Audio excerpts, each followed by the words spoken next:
পৃথিবীতে কোনো ফল এত ধরতে পারে? ভিয়েতনামি 12 মাসি মিষ্টি জলপাই। আমাদের সজল ভাইয়ের গাছে মিষ্টি জলপাই ঝুলছে দেখুন।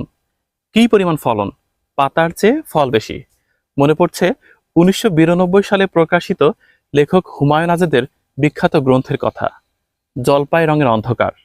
আরেকটি বিখ্যাত গল্প গ্রন্থ রয়েছে মুরাদুল ইসলামের, যার নাম ছিল আমাদের জলপাই গাছ। এই গল্পটি নির্মাণ করা হয়েছিল এই মিষ্টি জলপাইকে কেন্দ্র করে। শুধু এটাই না, জলপাই গাছের দেশ এই গল্পগ্রন্থেও মিষ্টি জলপাইয়ের কথা উল্লেখ আছে। ভিয়েতনামি 12 মাসি মিষ্টি জলপাই আমাদের চুয়াডাঙ্গার মাটিতে কি পরিমাণ ধরেছে দেখুন। সম্পূর্ণ গাছে পাতার চেয়ে ফল অনেক পরিমাণে বেশি। এতটা ধরতে পারে মিষ্টি জলপাই, চোখে না দেখলে বিশ্বাস করতে পারতাম না। এই গাছটা রোপণ করার 6 মাস থেকে 1 বছরের মধ্যে জলপাই ধরে।